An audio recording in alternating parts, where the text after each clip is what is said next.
Guten Tag, meine Damen und Herren. Ich begrüße Sie zu einer Digital Economy Randnotiz. Bevor es losgeht, noch ein wichtiger Hinweis. Ich beschäftige mich hier mit Kryptowährungen, mit Blockchain-Technologie, mit Fragestellungen, die die IT-Sicherheit betreffen und mit den Anwendungspotenzialen neuer Technologien. Bitte beachten Sie, dass damit keine Beratung und keine Empfehlung verbunden ist. Wenn ich eine Einschätzung abgebe, dann basiert das in der Regel auf einer kurzen Sichtung des Themas, die nicht ausreichend wäre, um das Thema wirklich für einen Kunden zu bewerten. Wenn ich eine potenzielle Empfehlung an einen hypothetischen Kunden formuliere, dann basiert das auf einem fiktiven Beratungsszenario, das nicht ohne weiteres auf ein konkretes Unternehmen oder eine konkrete Situation übertragen werden kann. Die in dieser Sendung präsentierten Informationen stellen keine Beratung und keine Empfehlung dar. Für Verluste und Schäden wird keine Haftung übernommen. Kryptowährungen sind ein hochriskantes Investment. IT-Sicherheit und alle anderen hier behandelten Themen erfordern intensive und individuelle Beratung. Einschätzungen und potenzielle Ratschläge, die ich formuliere, sind nicht auf konkrete Unternehmen anwendbar. Wenden Sie sich bei Bedarf an kundige und verlässliche Experten. Vielleicht haben Sie es mitbekommen. Die EU hat Ende Juni einen Beschluss zum Thema digitaler Euro gefasst und die Tage drauf gab es auf LinkedIn viele Beiträge, die von Bargeldobergrenzen und Einschränkungen von bürgerlichen Freiheiten und so weiter sprachen. Ähnliches auf YouTube und ich würde mir das gerne mit Ihnen ein kleines bisschen näher anschauen, um zu sehen, ob da wirklich was dran ist, ob wir Angst haben müssen um unser Bargeld oder ob es doch eher ein Sturm im Wasserglas ist. Zunächst mal rein technisch. Wer hat was beschlossen?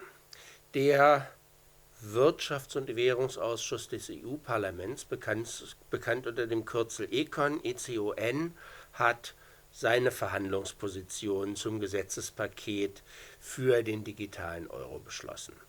Also kein Beschluss der EU als solcher, sondern dieses ECON-Komitee, das fungiert sozusagen als Vermittler zwischen EU-Kommission und EU-Rat an der Stelle und für die Verhandlungen im sogenannten Trilog hat ECON seine Verhandlungsposition beschlossen.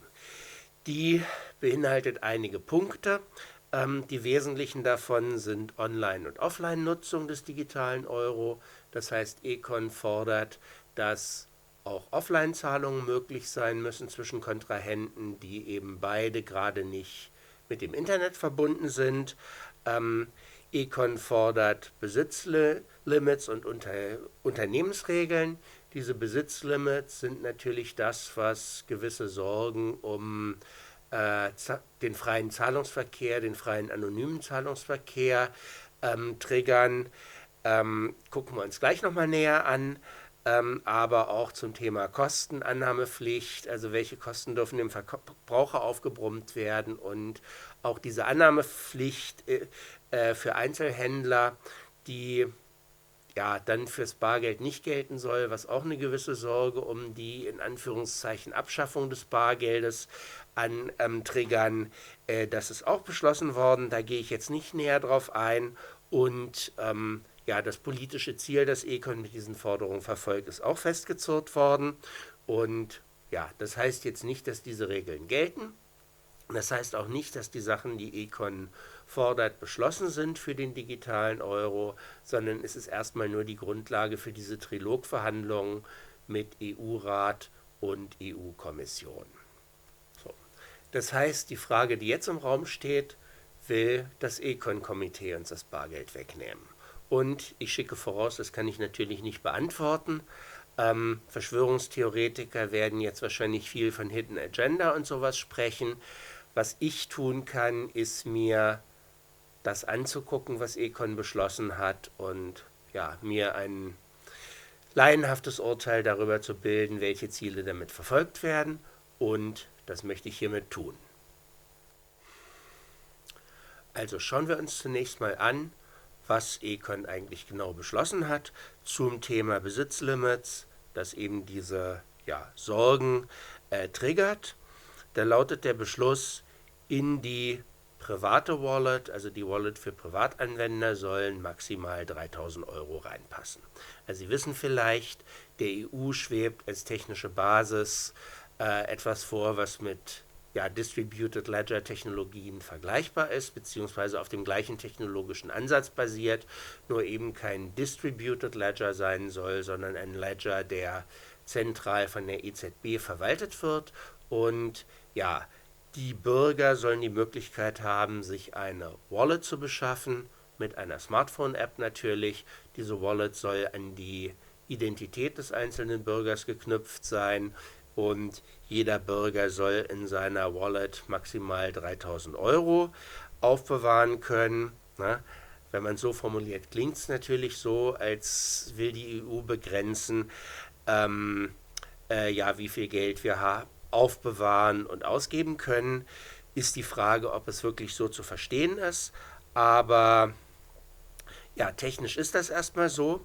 Dann die Gegenseite, also die Unternehmen, bei denen man was kauft, die Einzelhändler, die Online-Händler, was auch immer, die brauchen natürlich Wallets oder ähnliches, was größere Mengen kurzzeitig aufbewahren kann, aber die sollen gezwungen sein, ihre Einnahmen innerhalb von 24 Stunden an ihr Bankkonto zu überweisen. Okay, warum das Ganze? Nach Aussage von Econ wird da im Wesentlichen einer Forderung der Banken Rechnung getragen. Die Banken fürchten, dass der Zahlungsverkehr mit dem digitalen Euro eine zu große Konkurrenz für ihre klassischen Bankkonten und ihre Zahlungsdienstleistungen werden könnte. Und darum fordert die Bankenlobby solche Grenzen ein. Na, und Econ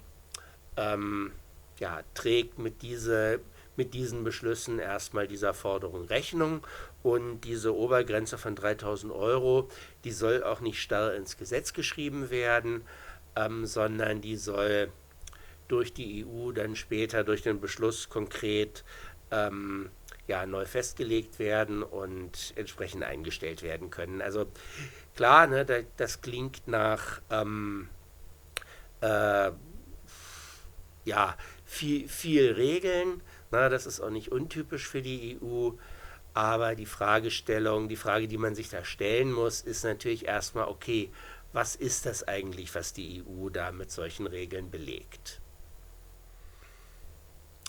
Ja, Sie können sich gerne durch die Literaturlinks, die ich auch in die Shownotes schreibe, durchforsten. Das sind ein paar relativ kurze Artikel, die eigentlich meines Erachtens ein ganz schönes Gesamtbild vermitteln.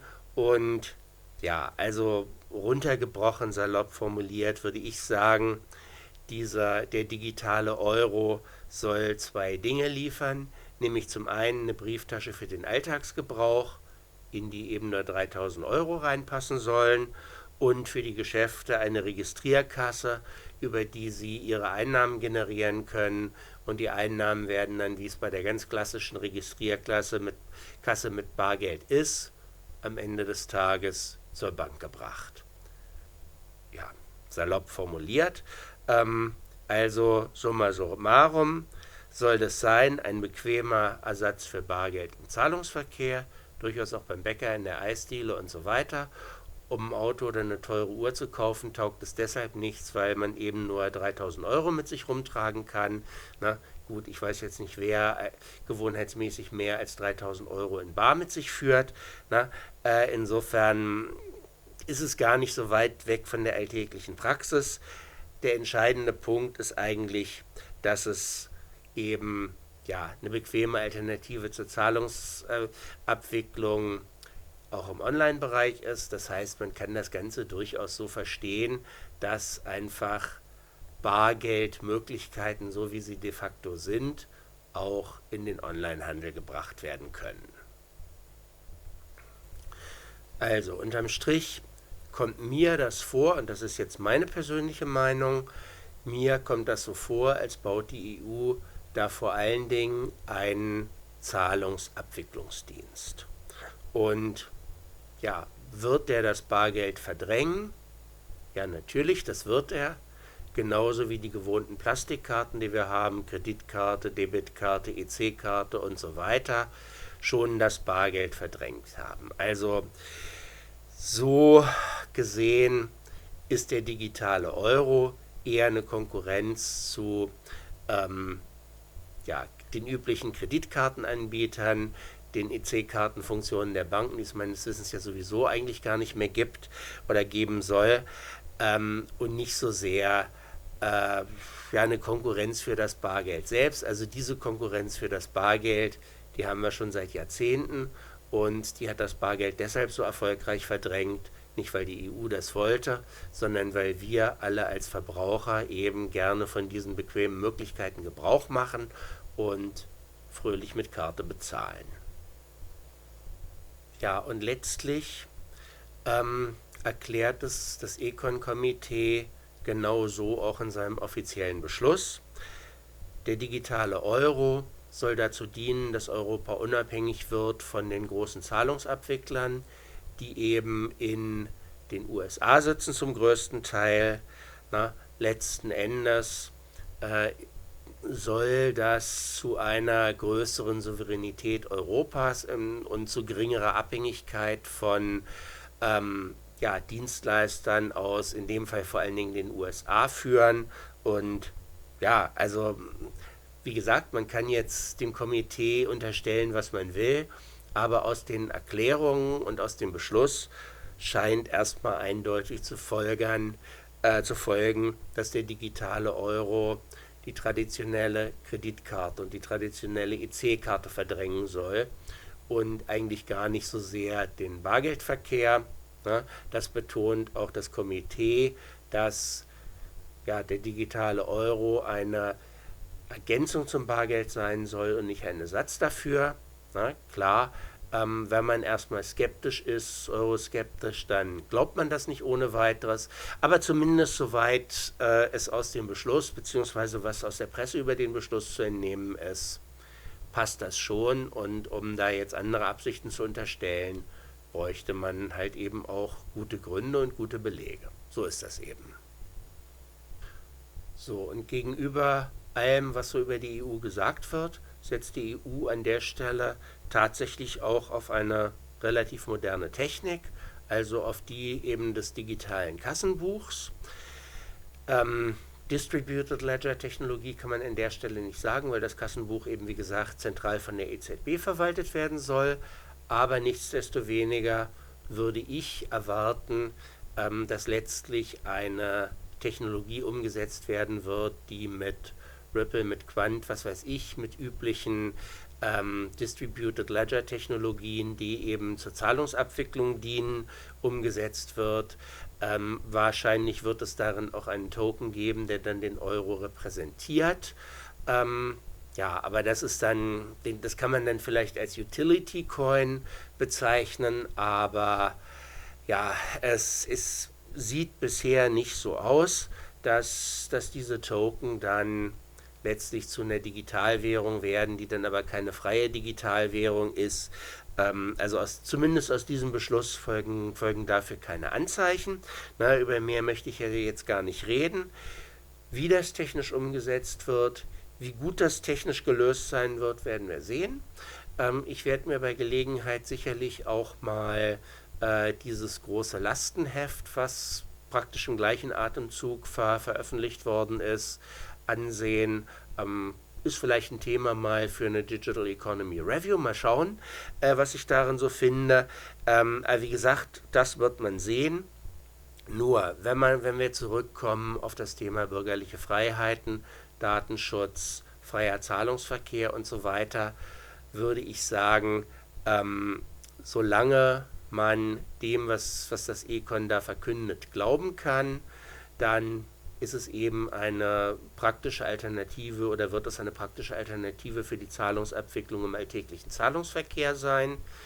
Dass das glaubwürdig ist, ja, das ist dann natürlich die Aufgabe der Skeptiker, auch der Verschwörungstheoretiker, der Aktivisten, der Journalisten, der liberalen Politiker, die da eben von Sorgen getrieben sind, also dass die Sorgen berechtigt sind, will ich gar nicht in Abrede stellen, ne? Aber es wäre eben Aufgabe der Kritiker, das zu beobachten, kritisch zu begleiten, sich auch zu äußern und das eben einzufordern, dass die Versprechen des Econ auch in den Verhandlungen so umgesetzt werden und dass EU-Rat und EU-Kommission das auch akzeptieren und dass tatsächlich das in der Umsetzung auch so umgesetzt wird. Und da ist ein ganz wesentlicher Punkt. Das Econ hat das Thema Datenschutz weit oben auf diese Agenda gesetzt und da ist es, glaube ich, vor allen Dingen wichtig, jetzt den weiteren politischen Diskurs, die Trilogverhandlungen und dann die Umsetzung kritisch zu begleiten und darauf zu achten, ob das Ganze wirklich datenschutzgerecht sein wird. Ja, soll das jetzt heißen, dass unsere bürgerliche Freiheit der anonymen Bargeldzahlung sicher ist? Nein, das ist sie ganz sicher nicht. Ja, also wir wissen, die EU verhängt immer enger werdende Regulierungen. Dass das eine gewisse Besorgnis hervorruft, das halte ich nicht für unberechtigt. Begründet wird es natürlich mit Geldwäsche, Terrorfinanzierung und solchen Dingen. Das ist nicht ganz falsch, das sind berechtigte Anliegen. Aber ja, diese Dinge müssen eben gegeneinander abgewogen werden. Und auch da sind die Skeptiker, die Aktivisten, die Journalisten, die liberalen Politiker gefragt, eben darauf zu achten, dass diese Abwägung dieser wichtigen Anliegen mit den bürgerlichen Freiheiten, die eben ein mindestens genauso wichtiges Anliegen sind, sachgerecht und angemessen erfolgt. Also solche Parolen wie nur Kriminelle benutzen Bargeld, haben wir jetzt oft genug gehört. Dass die Sorgen hervorrufen, ist absolut berechtigt. Das will ich nicht in Abrede stellen, nur dieser Beschluss des Econ-Komitees ist da jetzt meines Erachtens nicht Wasser auf diese Mühlen, sondern ja, es ist ein weiter Schritt in einer Entwicklung, die wir als Ganzes kritisch begleiten müssen. Also, ist der digitale Euro eine Bedrohung für bürgerliche Freiheiten, für anonymen Zahlungsverkehr, für Datenschutz? Ich denke, der digitale Euro an sich ist das nicht. Ich habe offen gesagt den Eindruck, er ist sogar eher eine Chance. Zunächst, er verdrängt nicht das Bargeld, sondern eigentlich die Kartenzahlungen, die in der gewohnten Form an sich schon ein großes Problem für den Datenschutz sind. Na, also wir wissen alle, dass wir mit unseren EC-Karten und Kreditkartenzahlungen eine riesen Datenspur hinterlassen. Das nehmen wir seit 20, 30 Jahren oder sogar mehr in Kauf. Der digitale Euro ist im Grunde eine Chance, die bequemen Methoden für die alltäglichen Zahlungen mit deutlich besserem Datenschutz auszustatten. Das Econ-Komitee hat das Thema Datenschutz weit oben auf die Agenda gesetzt und ruft damit natürlich auch, ich weiß nicht, ob das intendiert ist, aber ich verstehe es vor allen Dingen als Aufruf, diesen Datenschutz in der Umsetzung des digitalen Euro auch einzufordern. Und das sollten wir auch tun. Also die Sorge um Bürgergeld, Entschuldigung, nochmal. Diese Sorge um Bargeld als bürgerliche Freiheit, die ist nicht unberechtigt, aber meines Erachtens liegt da das Schlachtfeld woanders und was den digitalen Euro angeht, da geht es darum, ist die Umsetzung so, wie das Econ es verspricht. Also ist der digitale Euro ein Problem? Ja, also er ist eine Herausforderung, wie gesagt, da müssen wir unseren Politikern auf die Finger gucken, ne? Aber vor allen Dingen würde ich sagen, der digitale Euro ist eigentlich kein Problem, sondern er hat ein Problem und das ist der schlecht gewählte Name. Die Bezeichnung digitaler Euro, das klingt natürlich, als wollen wir jetzt ein ganz neues Geld einführen, das ganz anders funktioniert und so weiter. Ja, also das kann ich wirklich verstehen, dass das Besorgnis, Skepsis bis hin zu Verschwörungstheorien triggert. Ja, dafür ist der Name gut geeignet.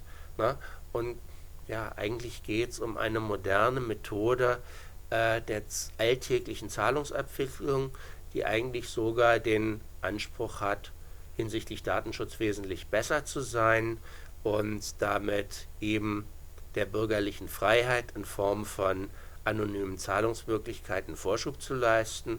Ja, und da hätte sich die EU auch einen besseren Namen ausdenken können. Also, was sollten wir tun für bürgerliche Freiheiten, Datenschutz und anonymen Zahlungsverkehr? 3 Dinge meines Erachtens. Erstens, natürlich insgesamt die Regulierung auch des Zahlungsverkehrs kritisch begleiten, einfordern, dass die Abwägung zwischen guten Gründen, das will ich wie gesagt nicht in Abrede stellen, und bürgerlichen Freiheiten auf der anderen Seite angemessen und transparent erfolgt. Zweitens, speziell beim digitalen Euro, sollten wir dieses Datenschutzversprechen und alle möglichen anderen Risikoquellen im Detail im Auge haben. Nur da sehe ich zumindest aus diesem Beschluss des Econ-Komitees keinen Grund, den digitalen Euro insgesamt als Angriff auf bürgerliche Freiheiten anzusehen.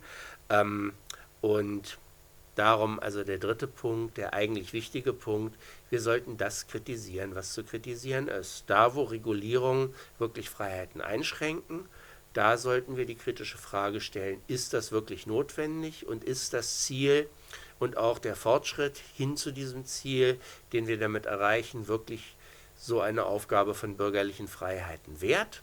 Die Frage sollte man immer stellen, und wenn in der Umsetzung des digitalen Euro solche Dinge aufpoppen, ja, dann sollten wir es auch da in der entsprechenden Form kritisieren.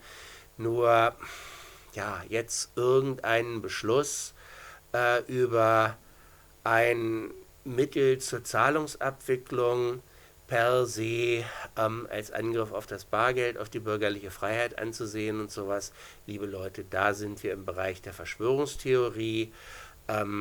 Und ja, da muss man dann wirklich sagen, was ist jetzt die Einschränkung? Und ja, also um auf diese LinkedIn-Beiträge und YouTube-Videos zurückzukommen, es ist einfach schade, wenn so viel gut gemeintes und ja auch richtiges Engagement einfach verloren geht, weil sich Leute, die aus guten Gründen skeptisch und kritisch sind, abarbeiten an irgendwelchen Headlines, die eigentlich gar nicht in die Richtung führen, die diese Leute verhindern wollen, wo dann die es machen, ja letztlich zu Recht sagen können, das sind ja alles nur Verschwörungstheorien und ihr versteht das alles nur nicht richtig.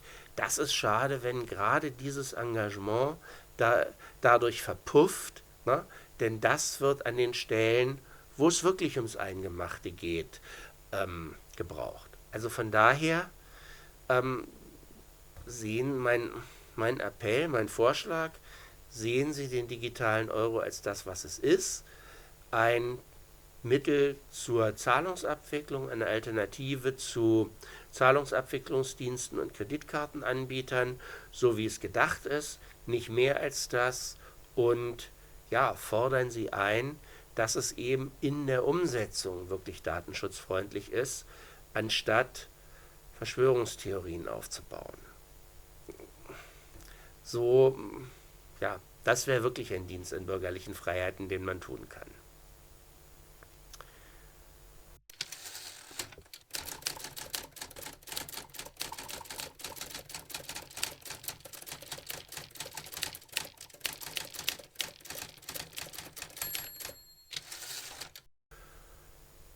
Ja, das war erstmal der Senf, den ich zu diesem Thema dazugeben wollte. An der Stelle relativ oberflächlich und nur ein einfacher politischer Appell, im Grunde ein relativ banaler. Vielleicht werde ich in Zukunft in das Thema weiter einsteigen. Wenn das ein gewisses Interesse hervorruft, da will ich auch gerne dazu beitragen, dass ja, die wirklich kritischen Themen in den Aufmerksamkeitsfokus rücken.